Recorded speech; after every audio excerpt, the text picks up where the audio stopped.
I would like to introduce the first of our social entrepreneurs for our entrepreneur surgeries. So, Ben Ramsden, Pants to Poverty, if you'd like to come up on stage with a very vivid demonstration.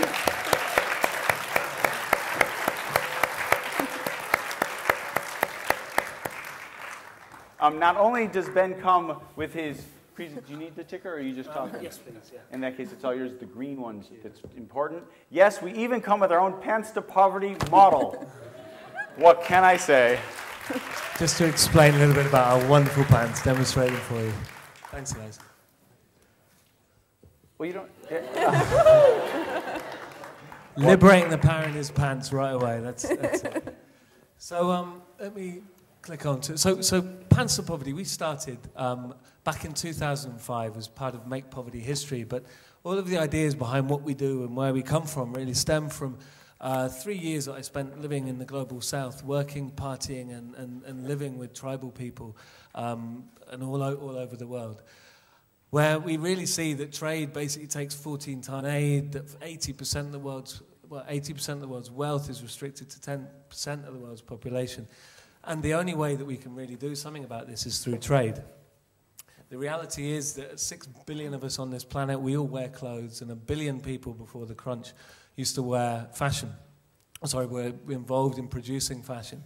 So this picture for me is something that really signified everything for us. The power of branding, the power of something that a brand can give someone identity, can give them meaning, and through producing a product properly and demonstrating a brand in the right way, we can reach out and engage through a movement of consumer activists to create change, to buy the product and to reach out and engage with potential solutions.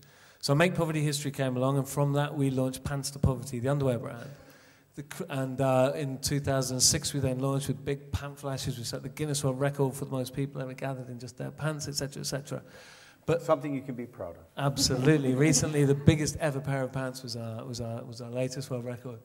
But fundamentally, it's all about this. It's all about the value chain, the journey from cotton to bottom, from grain to groin, at every step of the process.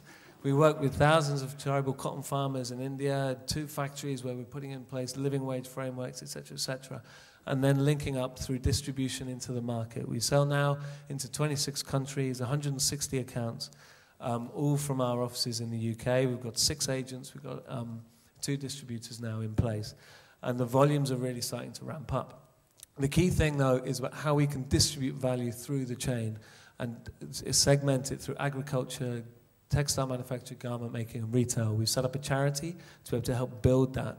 And Pants to Poverty is there to pioneer and prove how fashion can change the world. Everything about what we do is about then scaling that. Once we can build and develop one value chain community, it can then roll out into others. It gets very complicated, but that's why we set up a charity to focus that work within those areas.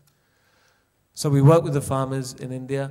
All of the campaigns, the marketing, communications, etc. that we do, we are able to create positive social change through that. So for example, last year we launched a campaign getting people across 16 countries to send their worst pair of pants into Bayer Crop Sciences with our campaign Demands Attached, within calling for them basically to pull a pesticide off the market that was killing hundreds of farmers every year. Within 1 week of launching the campaign, they pulled it off the market. This is something that conventional campaigning, conventional marketing hadn't been able to achieve for about 20 years. We're now launching a campaign which was launched in the Observer magazine on Sunday about fair trade, trade justice, and all of these issues that we're established to set up. The key issue for us, though, is access to finance, which everybody, like you mentioned, has a similar problem for that. Banks are lending at a rate that we can't afford, given the margins that we have to take because of the fair trade side of what we do, and then balancing that in terms of the market. So we've launched 2 initiatives. One is a bond, a pants bond. We've developed with a magnificent array of pro bono support from Leo Burnett on the advertising side, Smith & Williamson acting as registrars and running the audit and so on. And then we also have Hogan Lovells who've done all the legal structuring behind it, and fortunately Coots are magnificently supporting us in a variety of different levels, and one is being the actual launch of the bond itself at the Gherkin. The bond is £2,500 as a loan note, structured with an 8.6% APR, payable in underwear, and a donation to the charity. So you might not get any financial return on investment, but you'll certainly get a positive social and environmental impact and join this magnificent club of people supporting us. And you'll be wearing a great pair of pants, presumably. Absolutely. If you had one question, is it where do we get money from? Because you in many ways said our biggest challenge is access to finance. At the same time, you've invented a new financial instrument that is unconventional on every level, which in theory would be the solution to the problem. Or are you looking for proper capital of some form in addition? Well, at the moment, in order to grow next year, so year on year, we've doubled up every year. And that is obviously very expensive if we're actually going to start to pay people properly, build a proper business, structure things properly. So in order to grow next year, we need minimum 150,000 more than what we have now in terms of growth. The Pants bond will deliver $250,000. So that gives us what we need for now, and it gives us some headroom in case anything goes wrong, etc., etc. We can't have a run on the Pants bond, so it's a secure thing. So for now, the Pants bond is fine. But that is a disguised form of charity, is it not? That's not a criticism, but it's merely a comment, because one of the things that interests me about social enterprise and the business models that surround them is, are they sustainable? How do we invent models that are sustainable? And it's not clear to me, in fairness, that the Pants bond is anything but a very elaborate and, in some ways, entertaining way for you to extract 2,500 quid a pop out of individuals. We do that, but one thing about the difference, the key difference, I'd say, with this is the money that it's a loan to the business. It doesn't disappear. So you're going to get your money back. And the impact. So it is a real bond in that. Oh, it is a real bond. Just an interest-free bond. Well, we have to pay interest that costs us. So the Pants cost us, tax at source costs us. So there is a cost to the bond, but it's not as much as the original one. The key difference between this and charity is that you'll get your money back, and that you can then use that money to go and invest in potentially other bonds. And we're looking at how we can scale this bonds beyond us to other social enterprises. So if there are other social enterprises out there interested in accessing a bond to free them up from the shackles of in access to finance, then this is an opportunity for them. So whilst charity is one thing, we're about really trying to build a new model for business, which a guy from Liberty talked about, where we reevaluate what we mean by profit, what we mean by stakeholders and shareholders. And fundamentally at the core of what we're about is developing a social business model which is scalable, independent, and better than other competitors. Literally, the first thing that comes to mind when you talk about your bond and the notion of expanding the social bond market is that you don't need investment in your business. You need investment in the business that you're about to start.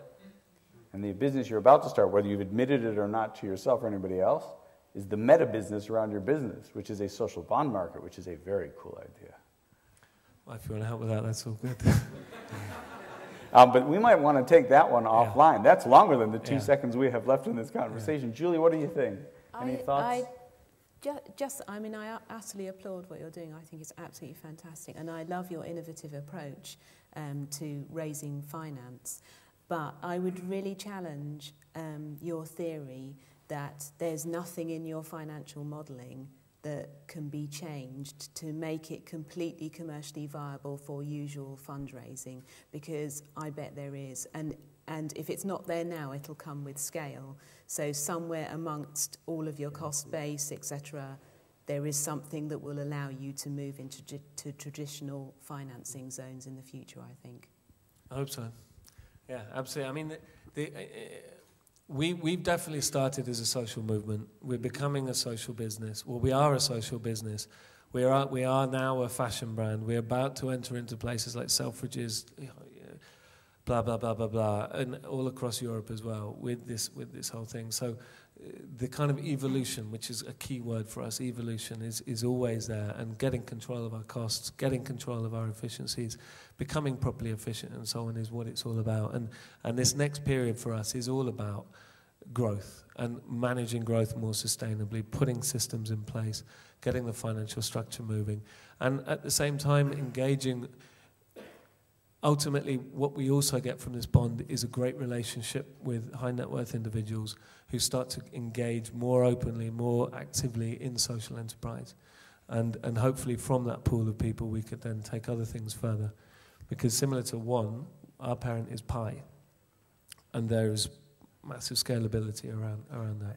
It seems to me, though, there is an interesting question here, and that is, there's another alternative potential source of capital, for lack of a better, and it doesn't have a single name because it parades under a variety of different names and places, but for the technical term would be subrogated capital. That is to say, an investor that chooses to take money, invest it into a social enterprise, and make less than the amount of return they would normally make for that type of investment, right? So instead of expecting X%, they expect X minus Y.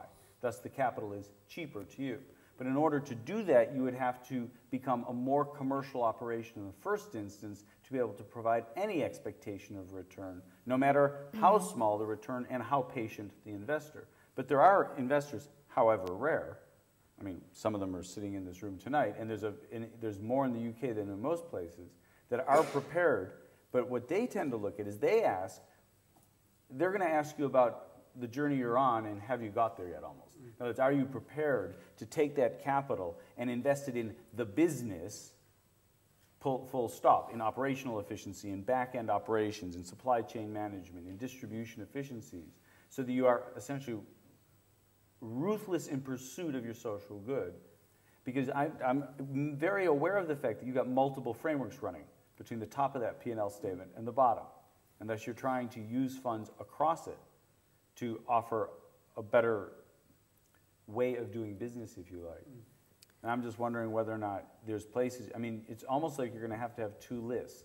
That list where we are the most ruthless people in the universe, and that list where we are so not the most ruthless people in the universe, and somehow handle the schizophrenic nature of your lifestyle. One of the things that's really pulled our business more and more into the whole commercial piece to make it very, very commercially viable is asking people if they want to be non-execs on our board, and asking people to be trustees of the charitable part of our business, but people who are absolutely from the world of commerce, who are utter experts in selling clothing brands into, you know, the big department stores in the UK, etc. And people who are absolute commercial experts and know everything there is to know about costs and margins, etc. People like that have really helped our business.